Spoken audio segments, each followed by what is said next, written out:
All right, welcome to Bet the Edge. I'm Jay Croucher here with Drew Dinsick. Today we're going to talk about Super Bowl MVP and early thoughts on that market, and then we'll pivot to NBA MVP, which has been thrown into chaos after Joel Embiid was ruled out of the Sixers matchup with the Blazers. We are recording Monday late afternoon, so Embiid's prices effectively doubled in the market. We'll get into that and some angles into that market, and then we'll close out with the Tuesday slate of NBA. But let's start off with Super Bowl MVP, Drew.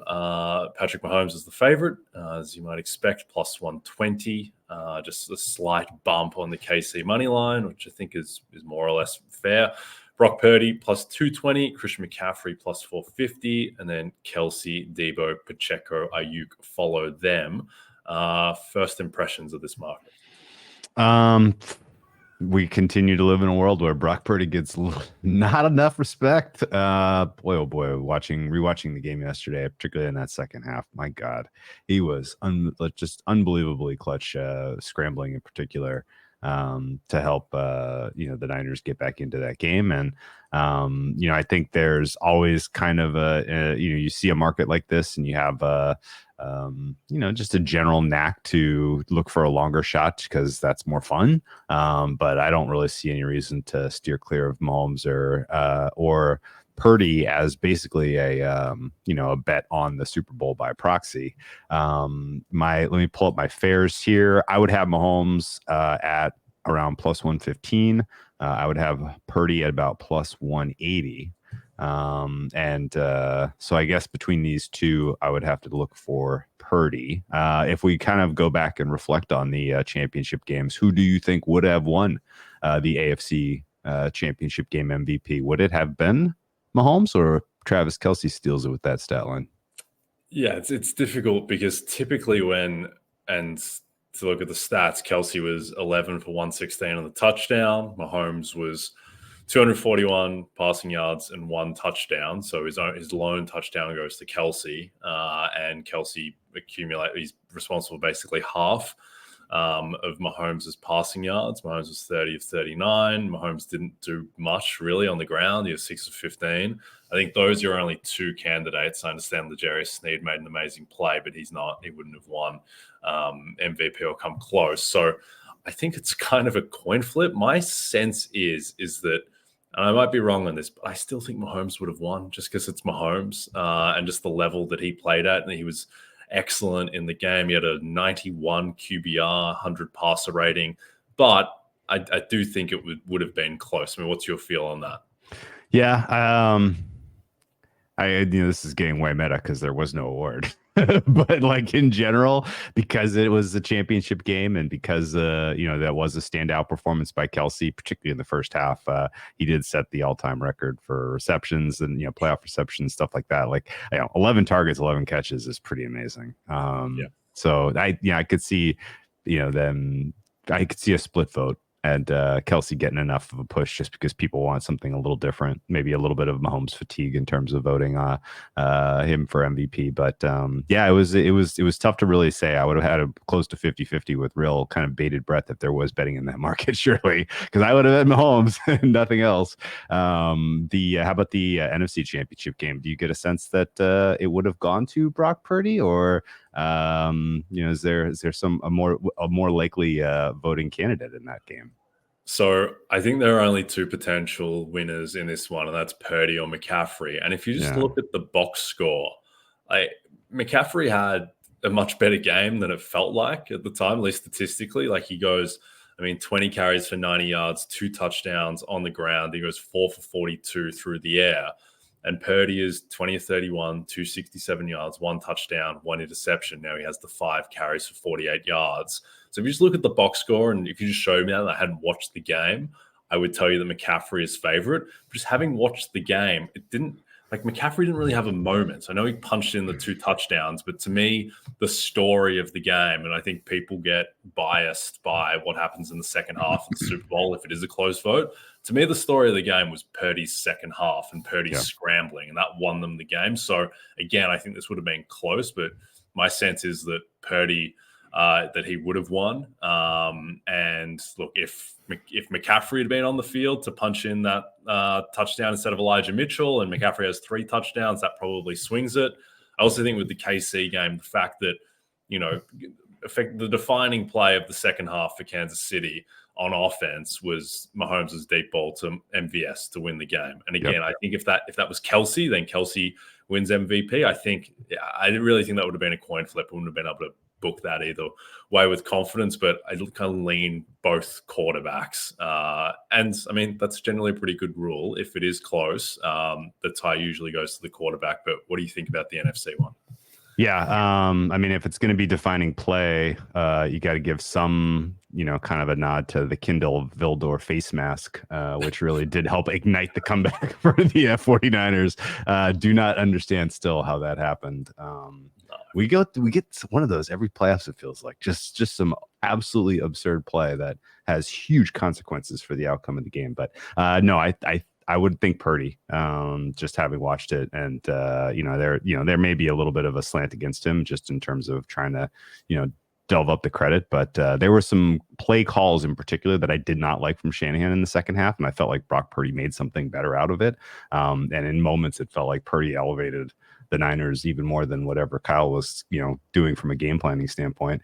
A lot of wasted downs to McCaffrey in the first half that really just couldn't really get going against that Lions, front defensive front four. So, I know. I think it would have probably been Purdy and Kelsey if I kind of final thoughts there.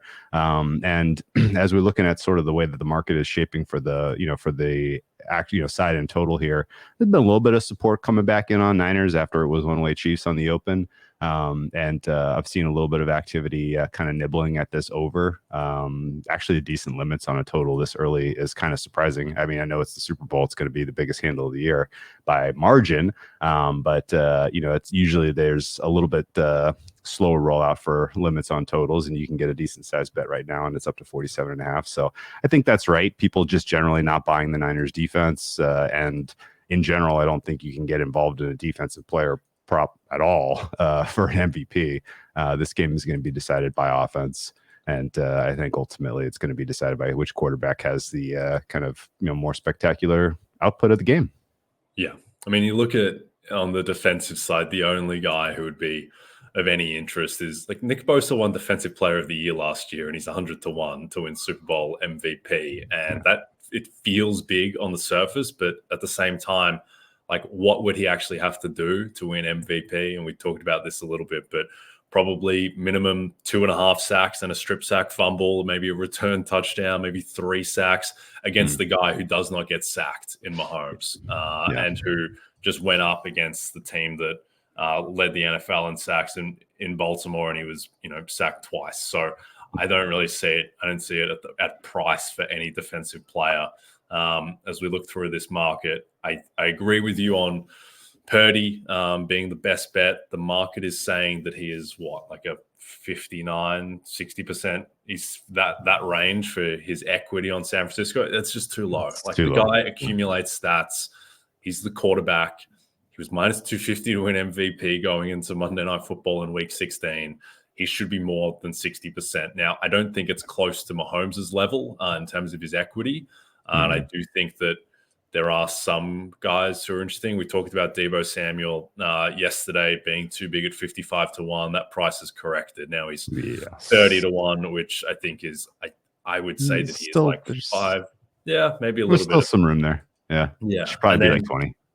Yeah. I think that McCaffrey's price at plus 450 is poison, where it's difficult for a running back to win. And do you think that Steve Spagnuolo is going to that game being like, we want Christian McCaffrey to beat us? I don't think that's really going to be the answer. And also there's just another thing too, where like if you are getting gashed on the ground, there is a way to just kind of pick a different poison by just loading the box And I would think that if McCaffrey goes off in the first half, it starts to go off in the first half, that would be the counter from the Chiefs, that they try and make Purdy beat them. I guess it is a fair prediction for you. I think there will be a lot of people in the space who try to make a case for McCaffrey, because you look at, you specifically break down some of the advanced stats on the Chiefs for the balance of the season, and they had a weak run defense by basically every metric.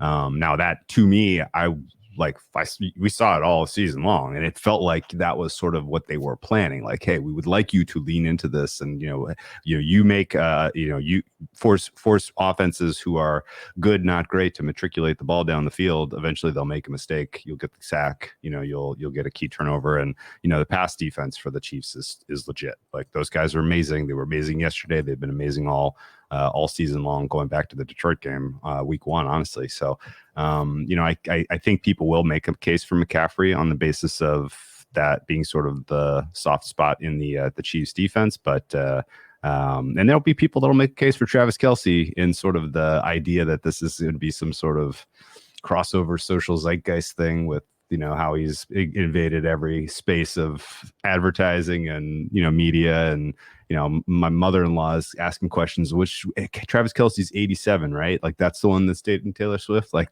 there's a healthy slice of people who are going to make those connections and kind of make this the Travis Kelce Super Bowl. And honestly, like, if he goes out on top with another Super Bowl and an MVP, does he walk away from the sport? Wouldn't shock me. So it's there's some whiffs of that that you'll hear and see, and I would pay attention to that. And I guess I would say, if you made me take someone non-quarterback, I'd probably circle Pacheco, just because of the weaknesses we saw with that San Francisco run defense yesterday. That tackling was so poor in the first half, and head scratchingly poor. And I don't know that you fix that with 2 weeks all of a sudden. And there's definitely, if the game state turns into Chiefs protecting the lead, does Pacheco see an outsized role in terms of his number of carries? And there's not really any other options in that backfield. I mean, Mahomes was your number 2 rushing leader with 6 attempts yesterday. Clyde Edwards-Helaire touched the ball 1 time in terms of handoff. So I mean, Pacheco's got an unencumbered RB1 role for the Chiefs, and I think he's still a little bit of value at 22-1, although I don't see ultimately the Chiefs winning on the ground because of Pacheco. So I think that has to be a pass. If you shop around, you can get in the 35-1, 40-1 range on Pacheco, which I think there's a little bit of meat on the bone there. And the reason why is that, so his past 4 games, he's gone 18 for 130, 24 for 89 against the Dolphins, 15 for 97 against the Bills in a game where they just never had the ball, and then 24 for 68 against the Ravens, and he scored touchdowns in each of the past 3 games. He also had 4 receptions against the Ravens. So just that type of volume against what is a very suspect San Francisco run defense in an offense that has not been super explosive through the air. And also an offense that I think leans on the run too much when they have a lead, to their detriment. And I mean, he's getting insane workload. I just don't think a guy who's, getting around 20 carries a game in a Chiefs offense, his past 4 games can be, 40-1 to win Super Bowl MVP against one of the worst run defenses in the NFL. So yeah, that would be my long shot bet. So I'm with you there. All right. We get to NBA MVP. It's a double dip of Big Ten basketball on Tuesday, Drew, that can only be streamed on Peacock. Illinois and Ohio State tip things off at 6:30 p.m. Eastern as each team looks to boost their big dance resume. Then at 9 p.m., another chapter of an in-state rivalry will be written when upset-minded Michigan takes on Michigan State in East Lansing. All right. National Basketball Association, most valuable player. This market's been all over the place this season, and might have taken its most ridiculous turn in the past hour, I think, with Joel Embiid. As we're recording, he's been ruled out the front end of a back-to-back in Portland. I think that the real moment of truth will come tomorrow, and if he doesn't play the back end against, I believe, the Warriors, then that is big trouble for JoJo, who can now only afford to miss He can miss 5 more games. I believe he has to play 32 of the last 37. And this market is there's a lot going on here. We'll get into all of it. But first of all, I think you need to frame this market as kind of MVP is a tree, and there's 2 branches. One branch is Embiid qualifies. The other branch is Embiid doesn't. And we'll talk about the probabilities of both of those branches kind of coming to life. And then you need to basically be like, all right, well, how likely is Embiid to win if he qualifies? And to me, he's this massive favorite. Naturally, I think he's 75 to 80% of that market. And then how do you distribute the equity of the Embiid out market? And I think that is the way to do it. And you can kind of input your probabilities from there. But overall, what do you make of this market now? No, I think you said that exactly right. And if you're hearing this for the first time, like there's people in real time who are trying to figure exactly this problem out. Like as you're kind of alluding to, yeah, Philly, this doesn't seem like it to me. This is 100% subjective, no inside information here. It does not seem to me like him missing yesterday was a fluke. It didn't seem like it was. It didn't seem like it was entirely about ducking Jokic, and it doesn't seem like they're now sitting him against Portland to make it kind of codify that it was not that there was no impropriety, right? Because like there's going to be an investigation about the way that yesterday went with the game in Denver, and I think ultimately they'll find, oh, actually, yeah, he is hurt, and so there's definitely scope and latitude here for Philly to slide a little bit.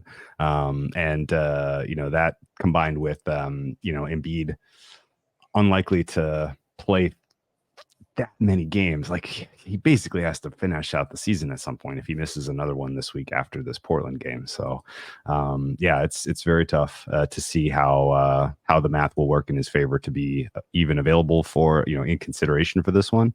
And so his price doubling basically on the news today, that was, I thought, kind of interpreted correctly as, no, this is a more serious injury than the market realizes, is pretty huge.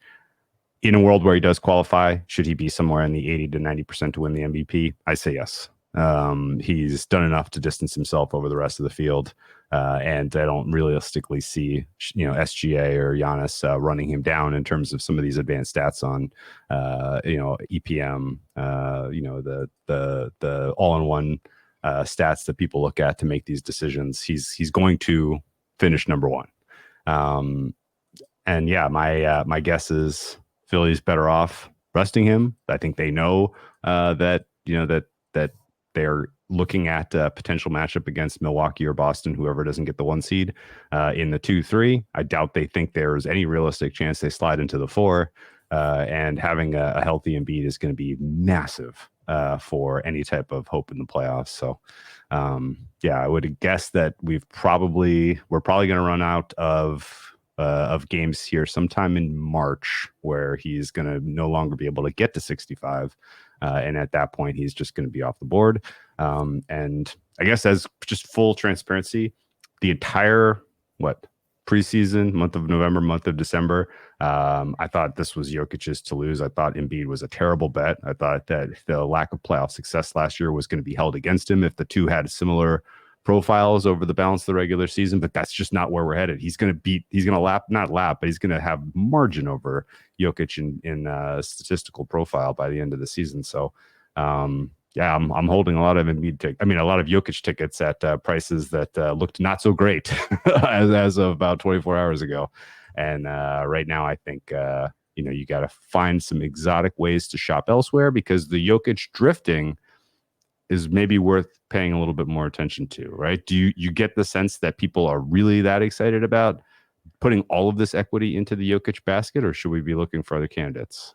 No, and it's ridiculous that the market has correctly drifted Embiid, but they've put all of the Embiid equity into just Nikola Jokic. Like, I'm sorry, Embiid is less likely to qualify. Does that not make Shai Gilgeous-Alexander and Giannis more likely to win MVP? It's just Jokic who firms. That makes no sense whatsoever. And the way that these markets often work is that, so there are a lot of people who have really good Embiid positions, given they would have got him at 10-1, 12-1, and they're just panicking because of the injury and just unloading on the guy who is perceived as most likely to win, and that is Jokic, because it's hard to like, all right, well, I'm going to unload into Jokic, SGA, and Giannis and Luka. If you believe Luka can win, I don't think he's a realistic candidate at this point, given that his team is like 25 and 21, and his advanced stats are worlds behind the top 4 guys. So I think that a lot of that is the reason why Jokic's price has caved. But I don't think it's controversial to anyone, the idea that Embiid is a massive favorite to win if he qualifies. He's having arguably the greatest scoring season in NBA history, scoring more than a point per game. To your point, he's lapping everyone in EPM.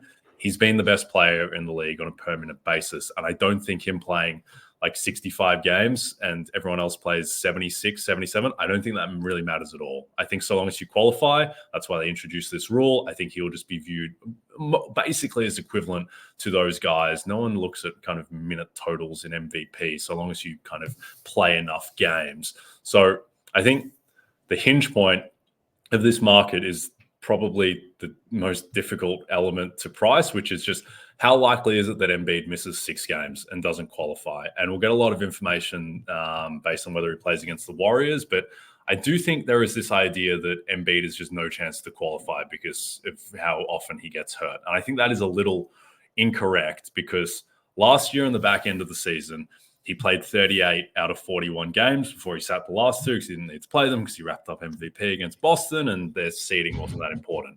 The year before, he actually only missed 4 games the entire season outside of getting COVID, which I'm just viewing as like a fluke thing. So he's actually been surprisingly durable the past 2 years. Now, before that, he got hurt and he missed, he played 51 games in 2021. He played 51 games in 1920. We can't also ignore the fact that he gets hurt in the playoffs every year, even though he hasn't missed those games in the regular season. That is still a bad sign. But I do think that if he was just healthy right now, I would make him a pretty decent favorite to qualify, just because I don't think he's missing out on MVP through load management alone. I think he has to suffer an injury. The issue is it looks like he's already suffered the injury and he's dealing with the injury now. It's just very difficult to quantify like how bad is the injury. To me, there's a lot of bad omens or bad indicators around this. The fact that he wasn't on the injury report against Denver and then was just suddenly ruled out. To me, if he was just ducking Jokic, they would have had him on the injury report with Maxey and Harris and just ruled them all out together. He also was limping around in the previous game after a kind of an acute landing or movement against the Pacers. Also, this has kind of got swept away, but Ramona Shelburne went on Woj's podcast being like, this is a real problem for Embiid. It's the same thing that would have kept him out 4 to 6 weeks in the playoffs. Now, she got the knee wrong in that report, but that is still like, she seems pretty plugged into the Sixers from everything that's been reported over the journey. So I don't think that it is nothing. And so you add everything up and ultimately like you have to come to, when you're pricing this market, like what's a percentage? What's the percentage likely he qualifies? To me, after this has now dropped to like 35% that he qualifies. But what's your read on just his likelihood? I think it could be over before the All-Star break. Yeah, potentially. That's the thing. It's like it could be over at any moment. Like if he gets ruled out of the Warriors game, then that 35% drops precipitously. But I think it's possible. I really do. I mean, this is a really tough part of their schedule. The Ramona Shelburne report, I saw that too. Your breakdown of what happened in Denver, I completely agree. Like they're not idiots. They know that there's a narrative about him ducking Jokic. If they ultimately were intending not to, have him available, they would have, been a little bit craftier about the injury report. So pulling the ripcord was bad sign, and then again against Portland is a bad sign. So I think he might miss a couple of weeks here straight. I think that's probably good for him. He's got his MVP last year. He needs some playoff success this year, guys. Like that's kind of the more important thing by a long shot. He's qualified for all the Supermaxes. There's no other like externalities that I think make sense to push him through this. So, we're on the same page. He's always been a huge injury red flag. And this particular wrinkle of 65 games to qualify, I think is enough to to exclude him from consideration. And honestly, when I saw the news pop today that he wasn't playing in Portland, I raced and made one bet, and it was on Giannis. And I think you are somewhat in agreement as to why. He is putting together a very compelling case in terms of some of the advanced statistics. I think there is only a chance at this point that SGA drifts a bit and that the Thunder come back to the pack. Like we may have very well seen, kind of the best of them in the regular season already. There's scope here for Milwaukee with Doc Rivers as their coach to run down the Celtics and get the 1 seed still, and or have a clean 2 seed, in which case he's going to be right in the conversation. So 10-1 was a little bit too ridiculous of a price, I think, to skip on. Yeah, I agree. I think Giannis is by margin the best bet in this market at the moment, and the reason why is that, like, I think people are getting caught too much in the idea that, Giannis isn't really in the MVP conversation. And he's not. He'd be 0% to win the award if it were voted on today. But that also, it's not voted on today. It's not voted on for a few months yet. And I think what is most important, and the only thing that's important to me right now, is just how strong is your case? Are you accumulating a case? And Giannis is accumulating a case. Right now on merit, I would argue that he actually has a better case than Jokic there. He's got a better EPM, 7.5 to Jokic's plus 7.1. Their true shooting percentages are effectively identical. Giannis is averaging, I believe he's averaging 31, 12, and 6. And then Jokic is averaging 26, 12, and 9. Their records are effectively identical. Giannis is a half game ahead of him in the standings. And it's not like Giannis Antetokounmpo lacks pedigree. And I get that Lillard is there now. Lillard's not having a good year. Like, Lillard should not be taking any credit away from Giannis. Some people are talking about, is Lillard an all-star? Like, Lillard's fallen into the class of, at least on this year's performance, he's in the same class as like Tyrese Maxey and Jalen Brunson. Like, he shouldn't be taking away credit from MVP. And I think the only thing that's important to voters there is that no one questions that Giannis is the best player on Bucks. So he is quietly accumulating this case in the background that everyone has been talking about Embiid because he has been the best player per minute. Everyone is talking about Jokic because Jokic is, he needs to get that respect after people refused to vote for him last year, and then he shoved it in their faces by winning the finals and asserting himself as the best player in the league. And then the Thunder are just an amazing story, and Shai's EPM is north of 9. But I think if you just kind of take a step back and remove yourself from what's the conversation on January 29th, like, Giannis's case is right there with Jokic and Shai, and his odds to me should be much closer to theirs. Now, we're recording this about 4.5 hours before he plays Jokic in Denver. So if Jokic goes 50, 15, and 15, while Giannis scores 12 points, then this will look a little bit different. But at the same time, there's basically nothing that could happen tonight short of an injury for Giannis that could make me think that Giannis at 11-1, he's still 11-1. I think he should be half that price.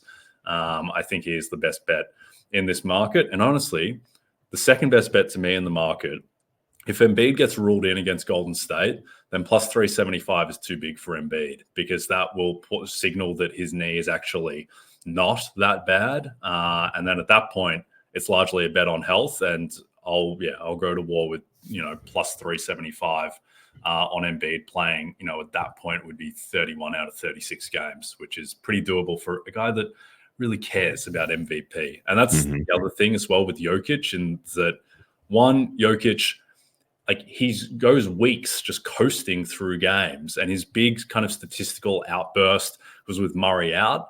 And I think that's a quiet thing about Jokic and his MVP candidacies that I think people overlook, is that a lot of his statistical production in his 2 MVP years was with Murray out or Porter out, or them kind of in diminished states. And those guys just take a lot of shots. And it was easier for Jokic to put up these superhuman MVP lines when his backcourt was like Facundo Campazzo and Austin Rivers. Like, it's a little bit harder for him to You're right. scoring.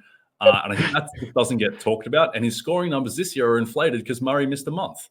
So I do think there are just going to be games like, in the first half against Philly, it was a joke. Like, he just wasn't interested at all. And I think there are going to be stretches like that And Giannis is a madman. Giannis is having the second best season of his career. He goes out every night. His scoring prop is 31.5 or 32.5. He is playing at the highest level of his entire career outside of 1920 when he won MVP and DPOY. So I think you look at everything, and I think Giannis is the horse, and Embiid. The market has no idea to price Embiid because it's so difficult to calculate the likelihood of qualifying. But if he plays tomorrow, I think he becomes value as well. Yeah. Okay. If he plays tomorrow. Yeah, which is a big if. Yeah. Today, when people are listening. Today, when you're listening. Yeah. By the way, the last time Giannis had a 12-point or less game, it was not actually that long ago. I thought I was going to come up with something fun and be like, it was like 2015. No, and actually, he had 11 points in December up against a rookie of the year, Wemby and the Spurs. He only managed to put in 11 points. So is that right? It's completely wild. Didn't he score 64 against them in the other game they played? I don't understand it. I really don't. He's but you're to your point, like it's important to time decay everything you do in the NBA because you need a little bit of hot hand in there. I very, very strongly believe this. And for what it's worth, Giannis is improving from the first game of this season to currently on almost a perfectly straight trajectory. And Jokic is going the other way. Yes. Yeah, I mean, Jokic was insane with Murray out in that stretch. He was, I thought at that point he was, shorter than even money to win MVP. I was betting that way, and that was 30 games ago. I don't feel that way anymore. No, I still think now, like I do think Jokic is the most likely player to win MVP, but I think he should be more as I look at my numbers now, I think he should be plus 240, and right now the market has him plus 120. And then I actually have SGA, Embiid, and Giannis all bunched pretty closely together. Yeah. Though, again, this Embiid price for me is going to fluctuate immensely game to game. Yeah, can't take Doncic seriously as an 8 seed. That's absurd. And SGA is interesting because there was definitely times where the Thunder looked like they were pretty much cruising for a top 2 seed in the West, and that's now not feeling super confident in that. I think top 4 is still very likely for the Thunder, but both the Nuggets and the Clippers could catch and pass them, and they could end up in the 3, and that hurts his case certainly. But I don't know. SGA, is there a novelty about bringing a guard back into the discussion that you think kind of makes that more likely? I mean, his case is that he could lap everyone in EPM if Embiid doesn't qualify, but his EPM is based on his defense, whereas I think his defensive EPM is like plus 2.9, which is like significantly better than Giannis. And like, I just don't think people believe that SGA is a better and more impactful defensive player than Giannis Antetokounmpo, who's won Defensive Player of the Year. And so I think that SGA's his case needs to be efficiency, advanced stats, and 1 seed. I think SGA is like he could potentially do it, but I think he's pretty long to win MVP without the 1 seed. And I think there are probably better ways in to bet, the Thunder as opposed to betting Shai MVP. I think his market price is about fair at the moment. Okay. I know some people think he has like no chance whatsoever. He can absolutely win MVP, but I don't think there's a ton of meat on the bone at the moment. I just think the market I would be putting like Jokic's misplaced equity into Giannis, and I think you have a pretty fair market price off of that. But Giannis is the Betsy for me and for you. All right. Before we close out, stream back-to-back Big Ten basketball games on Wednesday night. Indiana starts the party at 6:30 Eastern when the Lady Hoosiers take on Maryland in College Park. Then in the nightcap, Caitlin Clark and Iowa hit the road for a date with Northwestern at 8 p.m. Watch both conference showdowns exclusively on Peacock. All right, Drew, NBA Tuesday.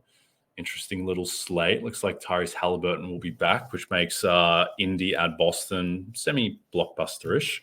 And then the big game, Philly at Golden State, which could be a big game, could be unwatchable depending on whether he plays or not. Anything lined up for you on the slate? Oh man, you want the worst bet on the world? I got it for you. The Atlanta. There we go. Team's a disgrace. I mean, disgrace is true. I mean, there's something weird going on with this market pricing for the Hawks. I can't wrap my head around it. I do know they have a huge rest advantage against the Lakers, and the Lakers aren't very good. So, yeah, kind of key to see what how that market gets shaped. Because again, like if you don't know what I'm talking about, some of the market pricing on and some of the steam that we've seen on the Atlanta Hawks has been aggressive, and it has been wrong. And so at some point, whoever is so sure that they have that team priced correctly is going to give up. And at that point, you might actually get, a fair shot on a Hawks team and a fair price. But I'm circling something that would be like in the, like around a pick'em range against the Lakers. And if that's what we see for the Hawks, then I'm in tomorrow.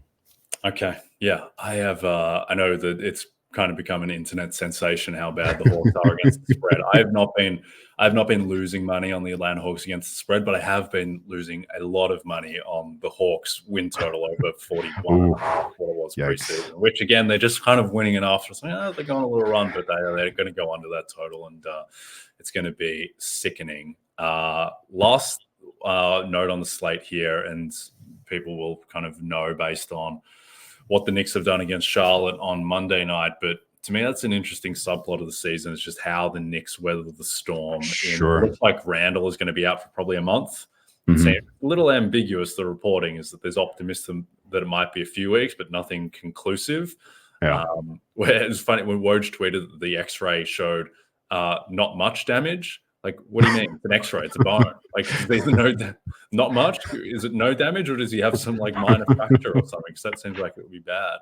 But I was in the Garden on Saturday with my wife for Knicks Heat, and firstly, I'm the angel of death for Julius Randle, because the last time I was in the Garden was for Knicks Heat in March last year when he did his ankle, which compromised him in the playoffs. So I'm 2 for 2 with serious injuries for otherwise perhaps the most durable player in the NBA being in attendance. But the Knicks were, I mean, it's strange because on one hand, I thought they were incredibly impressive just with kind of the speed and the physicality, and they're whirring around. And Brunson in person is such a joy. I can't remember a player like him who has such a kind of hypnotic, arrhythmic driving style where there's just no way to predict his movements. Like, he just doesn't move like a normal player does.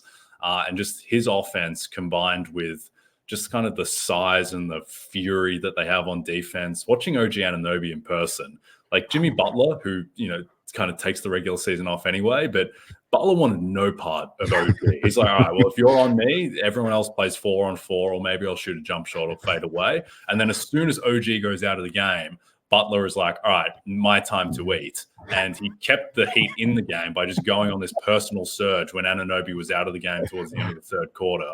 But Anunoby's an absolute monster. I think he's probably indisputably the best, non-big defender in the game. Maybe disputed, but that would be my opinion. And we'll talk about the defensive player of the year market another time, which I think is... okay. I was going to ask you if you think he could steal? I think he can win, yeah. I think he definitely should be the second favorite. Ultimately, I think Gobert will somewhat walk to it, but if they can weather this storm without Randall, I mean, they've got like a 99 defensive rating with him on and 120 when he's off. It's crazy. His defensive EPM actually laps Gobert, which I think is a little unfair to Gobert because there's a lot of shooting luck in there. But I think Gobert's a pretty heavy favorite in that market. But like Anunoby's price is like close to Chet Holmgren at the moment. Like the worlds apart. Chet is close to 0% to win that award, in my opinion, and Anunoby has a realistic path. But they're a fun team, the Knicks, if they can weather the storm without Randall. And I just worry a bit that team was kind of constructed as though, all right, the only thing that matters is we cannot lose Julius Randall because they don't have another power forward on the roster.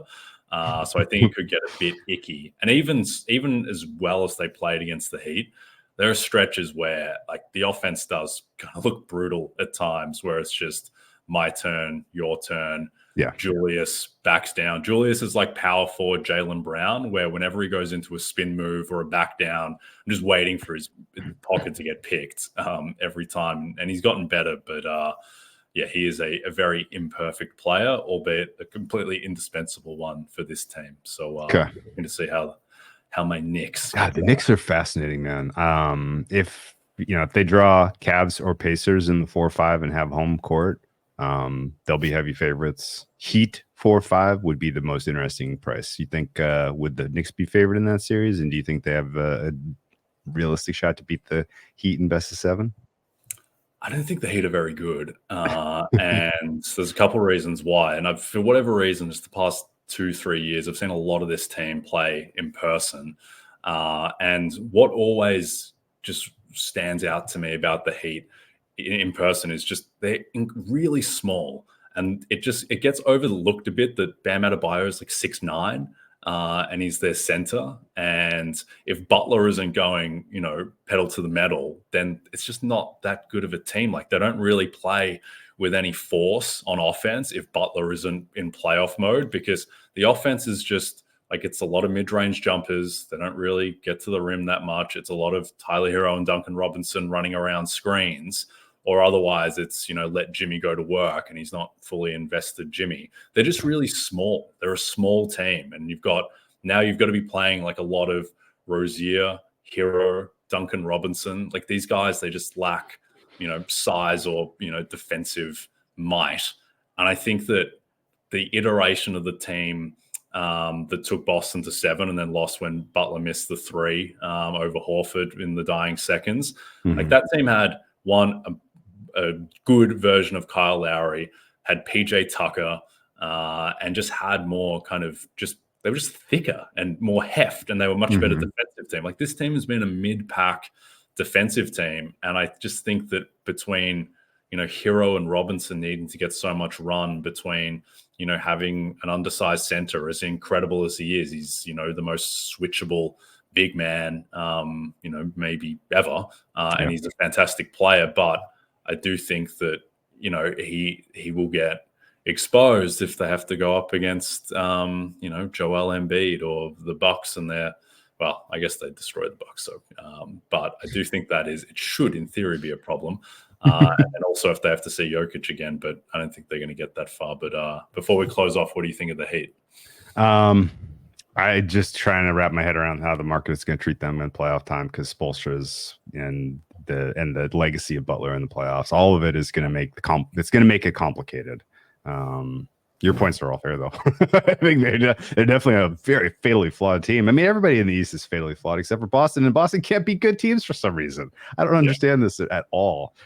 So yeah, we have an interesting kind of next couple months betting NBA for sure. I for what it's worth, the only market open for and it's not very widely available, but the only market open for Wednesday right now is the for Tuesday is the Utah Knicks game, and that's at 5.5 for the Knicks.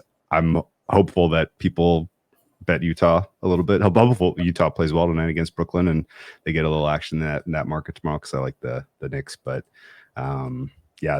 this is a fun time of year to bet NBA. Yeah, no, it is. And just the last thing on the Heat, like Jimmy Butler right now this season is plus 2.7 APM. That's 43rd in the league, in between Franz Wagner and Alex Caruso and Marcus Smart. And then CJ McCollum is next. By defensive APM, he's negative 0.5.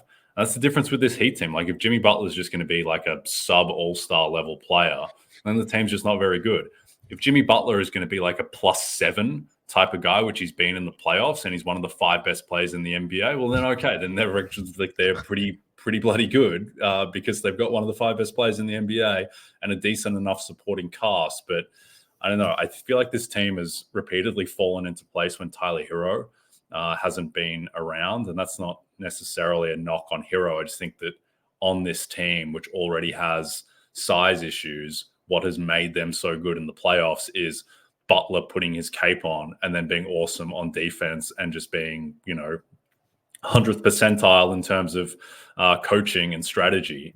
And having Hero Robinson on the floor, it was so instructive being at the game and watching the Knicks just being like, all right, every single time, where's Duncan Robinson? Where's Duncan Robinson? Bring him up, put him in the action. Duncan Robinson's flailing around. Like, having one of him or Hero on the court just gives teams like it just gives them meat and a place to pick at every single possession. And when they've looked at their best has been either when they've been able to hide Robinson or when Hero has been out, and they lose offense and they lose secondary playmaking and everything. But like that's the recipe for this team has been, Jimmy Butler be Superman and just rely on defense and coaching. And I don't believe in the Heat. So I look forward to them beating Boston in 6 in round 1.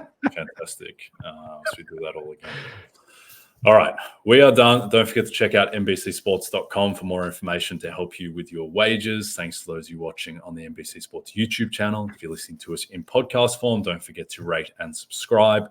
Also, a reminder to find all your favorite NBC Sports shows on Amazon Music. Just head to amazon.com/NBC Sports. From Jay Croucher and Drew Dinsick. We'll see you tomorrow.